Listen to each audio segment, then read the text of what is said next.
자, 3월 초에 연대, 중앙대, 경희대 등 5개 대학이 뉴 학생부 종합전형 공통평가요소 및 평가 항목이라는 책자를 발간했습니다. 근데 저희가 이 책자를 보면서 제가 느꼈던 것은 뭐냐면 저희가 계속 강조했던 거. 그죠? 그러니까 뭐냐면 일반적인 다양한 자율활동이나 진로활동의 단순 체험활동은 평가 대상이 아니다. 반드시 학업 역량이나 탐구 역량을 나타내야 된다. 역량이 나타내야지만 의미 있는 평가를 해야 된다고 말씀드렸고요. 그 다음에 학교에서 교육과정이 없다 하더라도 내가 공동교육과정이나 온라인 수업, 무크 강의를 듣거나 그 다음에 또 동아리를 만들거나 또 독서를 통해서 그러니까 전문서적 읽으면서 스스로 찾아 학습한 과정을 갖다 학생부에 나타내라. 이런 부분들을 갖다 아주 일일이 제시를 하고 있습니다. 그러니까 제가 얘기했던 거하고 방향이 거의 일치하죠. 그래서 저희가 서울대 의학학개월에 8명 보내고 내신 성적이 부족한 학생들이 사실 이제 서울대 소비자학과에 이번에도 내신 성적이 1학년 1학기 때 3등급이었던 아이가 성적 올리기는 했지만 서울대 소비자학과에 들어가고, 그죠? 연대의대 이렇게 힘들다고 하는데 자사고 2.5등급 대가 연대의대를 들어가고, 그죠? 일반고에 또 1.6등급 대인 학생이 서울대 화학생물공학과에 들어가고, 이렇게 할 수 있었던, 바로 합격할 수 있었던 이유 중에 하나가 바로 이렇게 이제 대학들이 발표하는 학생부 종합전형의 평가 요소인 평가 항목에 적합한 활동들을 갖다 저희 학생들이 했기 때문에 합격을 하지 않았나 이렇게 생각이 듭니다. 그래서 3월 초에 발표한 학생부 종합전형 평가 요소인 평가 항목, 연대, 중앙대, 경희대는 뉴라는 표현을 붙여갖고 발표를 했죠. 그래서 크게는 하나 이제 학업 역량, 그 다음에 두 번째는 진로 역량에 대해서 2시간에 걸쳐서 좀 자세히 좀 안내를 해드리고자 합니다. 그래서 대학들이 이 학생부 종합전형 평가 요소 및 평가 항목에 나와 있는 항목들을 소개하고 이거에 적합한 합격한 학생들의 학생부 사례도 좀 자세히 안내를 해드리고자 합니다. 그래서 이 학생들이 왜 어떻게 합격을 할 수 있었는지 이런 부분들이 바로 대학들이 발표한 뉴 학생부 종합전 평가 요소 및 평가 항목을 보면은 충분히 이해하실 수 있지 않을까 이렇게 생각이 듭니다. 우선 평가 항목 개선안을 보겠습니다. 작년까지는 이제 학업 역량 전공 적합성이었죠. 이걸 갖다 뭘로 바뀌었냐면 학업 역량과 전공 적합성이라는 표현을 갖다 진로 역량으로 바뀌었죠. 그리고 또 눈여겨볼 게 탐구 활동을 갖다 탐구력으로 바뀌었죠. 그건 뒷부분에서 좀 자세히 소개를 시켜드리겠습니다. 인성과 발전 가능성을 공동체 역량으로 이렇게 통합을 해서 이제 평가 항목을 갖다 개선을 했고요. 학업 역량을 보면 이제 탐구 활동에서 탐구력으로 바뀌었는데요. 앞에 제가 서두에서도 말씀드렸지만 탐구 활동으로 탐구력으로 변경한 이유를 이 책자에서 뭐라고 소개하고 있냐면 학습 활동에 단순히 참여하는 것도 의미가 있지만 단순 활동 참여보다는 활동을 통해 구체적인 성과로 이어갈 수 있는 능력을 강조하기 위해 변경했다. 그러니까 단순 체험 활동이 중요한 게 아니라 학업 역량이나 탐구 역량을 나타낼 수 있는 것을 갖다 나타내라는 겁니다. 단순 체험 활동은 평가 대상이 아니라는 거죠.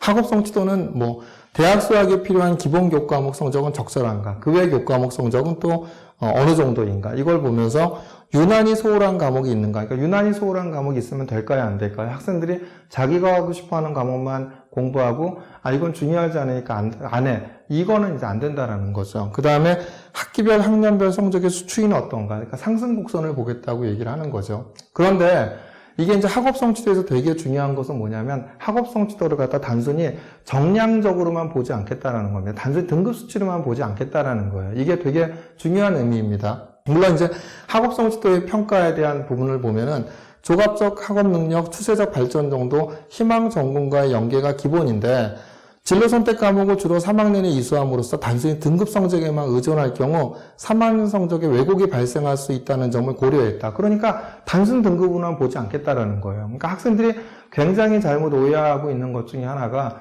저희 학원 아이들한테는 제가 반드시 얘기합니다. 이제 등급 다 나왔으니까 진로 선택 과목 A만 맞으면 절대로 안 된다. 왜냐면 원점수도 잘 보면 원점수를 평균과 원점수가 나오기 때문에 원점수를 보면 대략 위치를 알 수 있고 그 다음에 세특 내용에 대한 중요하기 때문에 3학년 진로 선택 과목의 원점수도 반드시 챙겨야 된다고 얘기를 합니다. 근데 학생들이 굉장히 오해하는 것 중에 이제 다 등급이 끝났으니까 3학년 과목은 2과목밖에 등급이 안 나오니 그것만 하면 되겠지?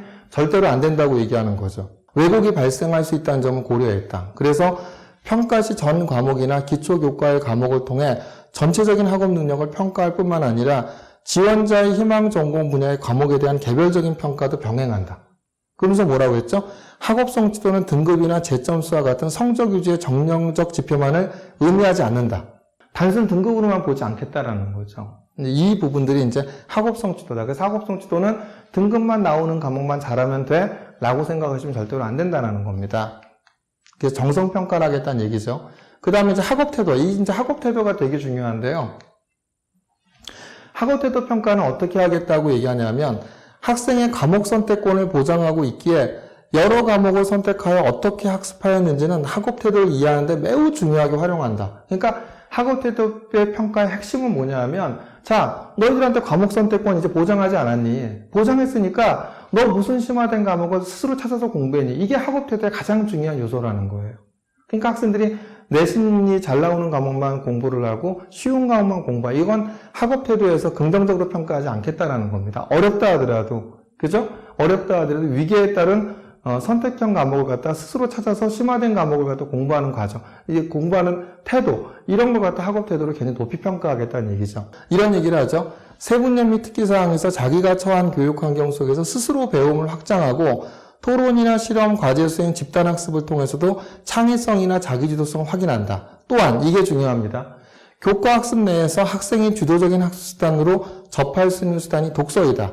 교과학습의 내용을 심화 발전시키기 위해 관련된 분야의 서적을 주도적으로 찾아 읽고 그 내용이 토대가 되어 좀 더 발전적인 모습이 드러날 때 자기주도적 학습 태도와 지적 호기심을 읽을 수 있다. 이렇게 얘기하죠. 그러니까 학업 태도라는 것이 뭐라고 정의를 하고 있냐면 자, 교과 선택권 보장하고 있으니까 너 심화된 과목을 찾아서 했니?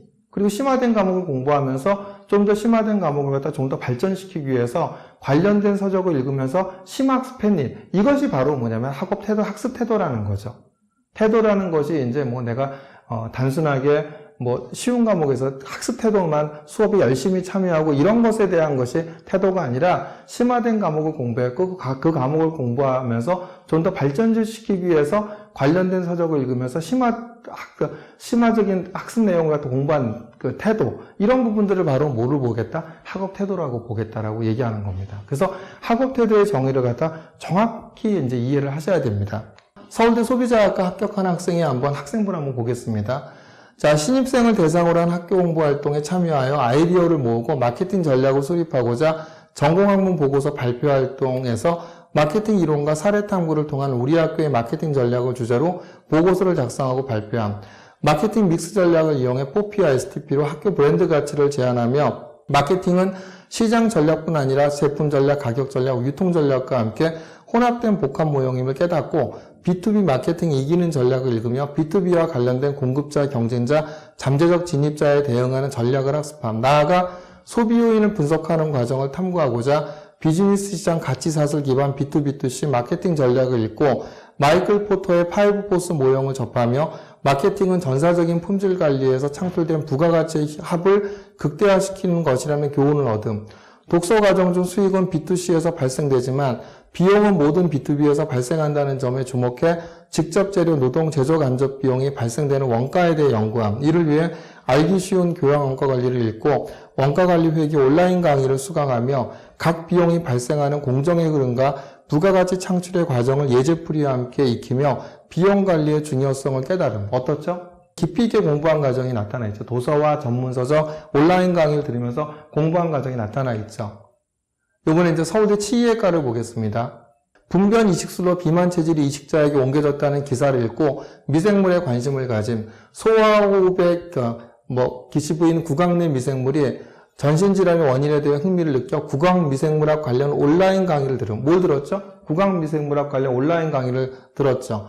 구강미생물로 인한 질환을 탐구하고자 관련 자료를 읽으면서 인체의 TLRS와 미생물의 PAPMS의 결합으로 선천성 면역 반응이 활성화되어 구강암과 구내 염이 유발됨을 알게 됨. 구강 유해균의 제거 방법을 탐구하며 미생물로 생성된 바이오필름이 숙주의 방어 메커니즘과 항생제 내성을 나타냄을 확인함. 물리화학적인 방법으로 바이오필름의 제거가 어렵다는 한계의 형성 자체를 억제할 수 있는 방법을 모색하고자 관련된 영어 논문을 찾아본, 그죠? 그래서 영어 논문을 통해서 깊게 공부한 과정에 대한 것들이 이렇게 충분히 이렇게 나타나 있죠. 어떻죠? 여기서 보시면 국악미술학과 관련 온라인 강의를 듣고 관련된 영어 논문을 찾아 읽으면서 공부한 과정에 대한 것이 잘 나타나 있죠.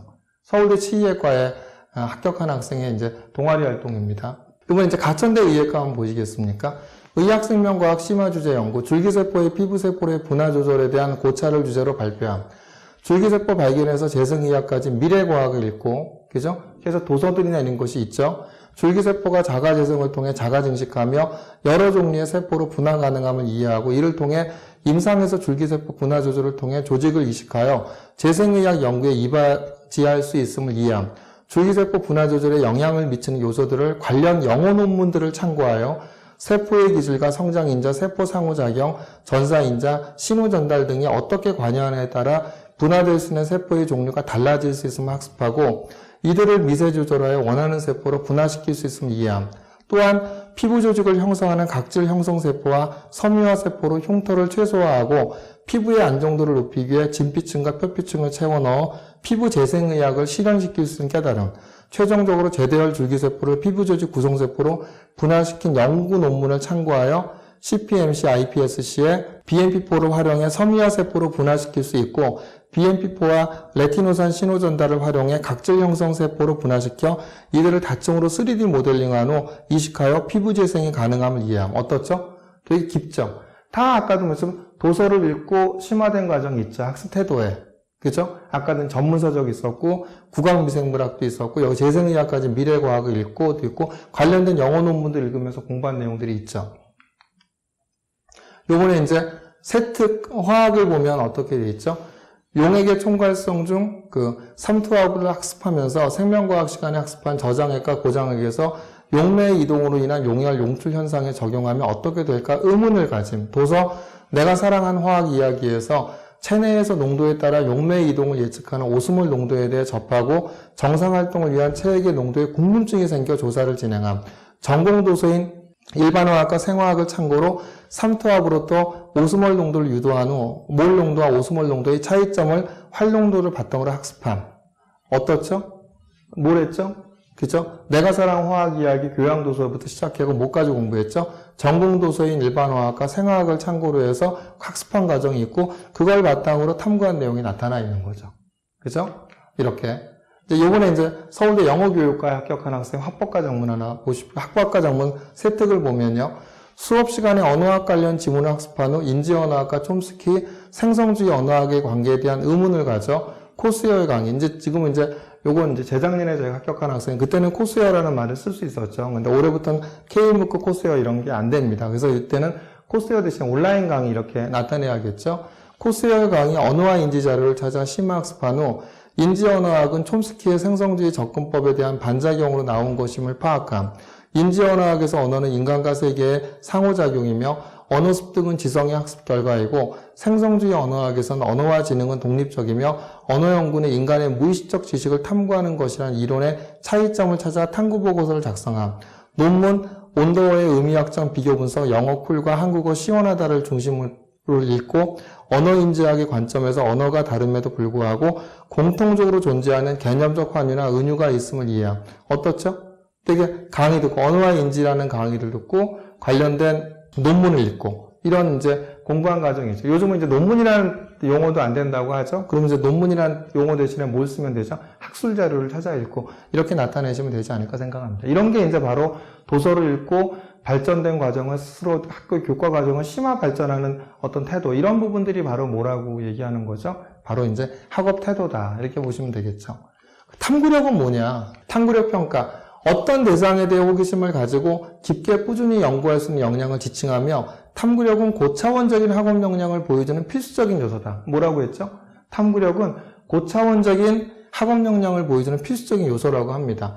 교과 시간의 수업 내용에 대해 연계적 질문이나 새로운 문제 해결 방법을 찾고자 노력했는지, 자신의 진로와 관련해 어떤 수업을 수강하였고 수업에서 이루어지는 다양한 탐구 활동에 자발적으로 참여하였는지, 수업에서 생긴 궁금한 점을 풀어보고 싶거나 자신의 역량을 기르기 위해 학교의 어떤 프로그램에 관심을 확장해 나가는지를 종합적으로 판단한다. 제일 중요한 내용이 여기에 있죠. 너 어떤 수업 수강했고 자발적으로 탐구활동에 참여했는지, 자발적 탐구활동에 대한 자율적 탐구활동을 했는지, 이걸 본다는 얘기죠. 그 다음 내가 탐구하는 것들 더 확장시키기 위해서 학교에 어떤 프로그램 관심 확장해 나갔는지, 제가 계속 얘기했던 게 뭐죠? 지속적인 어떤 그 연계 활동을 하였는가, 이것도 제가 볼 때 그 평가 항목 중에 하나라고 얘기를 했죠. 그래서 수행 평가를 통해 탐구력을 평가하고 창의적 체험 활동을 통해서도 탐구력을 평가하는데, 주제 탐구 프로젝트 학습과 관련한 자유 활동을 통해 꾸준한 탐구 의지를 보이는 활동을 평가하며 학술 동아리를 통한 탐구 역량도 평가한다. 그래서 보시면 자율활동, 진로활동 이런 게 단순 참여만 있으면 안 된다라는 겁니다. 내가 교과에서 생긴 궁금한 점을 자율활동이나 진로활동과 연계해서 내가 깊게 공부한, 탐구한 과정, 이런 걸 나타내라고 얘기를 하고 있는 거죠. 여기도 이제 서울대 세특 경제수학 한번 세특 내용을 보겠습니다. 효용함수에 대해 학습하며 한계 효용은 효용함수를 소비 단위로 미분한 것이며, 소비 단위가 증가할수록 한계 효용이 감소한다는 한계 효용 체감의 법칙에 흥미를 가짐. 이에 K 묻고 경제학 원론 미시경제학을 들으며 생산함수와 비용함수에 대해 학습하고 수학 체감의 법칙과 규모의 경제를 함수를 통해 나타내 보았음. 그 결과 생산함수를 통해 수학 체감을, 장기비용함수를 통해 규모의 경제를 확인하며 두 개념이 양립할 수 있음을 보임. 이후 생산자 이론과 관련해 수학교과에서 학습한 함수의 합성과 함수의 이동을 적용해 생산조합도와 원가에 대해 관심을 가짐. 이에 대해 탐구하며 예정 배분율의 개념을 접하고 실제 조업 물량과 차이가 빚어질 때 과소 배분되거나 과대 배분된 오차를 수정하는 문제 상황을 해결하는 과정을 수행함. 이를 통해 정확한 원가 집계를 통해 공헌이익을 결정할 수 있음을 알고 간단한 수학적 분석이라도 실제 복잡한 사회현상을 분석하는 데 유용함을 느끼며 경영의사 결정 연구에 대한 호기심을 가짐. 이게 이제 경제수학에 합격한 그 경제수학 세특 내용이죠. 서울대 합격한. 이제 연대의대에 합격한 학생의 이제 그 진로활동 사례입니다. 고급생명 화학교과의 확장적 탐구를 위하여 화학생명 심화탐구 레포트 스터디 그룹을 조직하여 면역 수용체 약물 치료에 관한 연속적인 탐구를 진행함. 면역학 도서를 찾아보며 고급생명 교과와 연계해 특이적 면역 반응을 집중 학습하고 한국분자세포생물학회 강연 코로나 바이러스에 대한 면역 반응을 들음.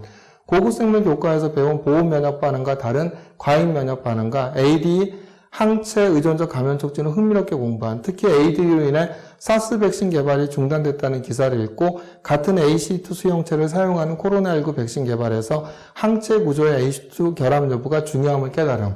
ACE2 수용체와 발병 기전에 대해 조사하던 중 고혈압 치료제의 복용이 ACE2 수용체를 활성화해 바이러스 감염을 용이하게 한다는 기사를 읽고 호기심이 생겨 혈액량을 조절하는 RAS 체계와 고혈압약의 기전을 탐구한 후 코로나 감염률과 연관성을 조사한 보고서를 제출함. 어떻습니까? 굉장히 이렇게 면역학도 전공서적 읽고 전문서적 읽고 그 다음에 관련된 강의를 들으면서 내가 깊게 탐구한 내용들이 잘 나타나 있죠. 그러니까 전문서적에 대해서 약간 이제 그 거부 반응이 있으실 분도 있는데, 서울대학교 학생부 종합전 안내서에 보면 뭐라고 있죠?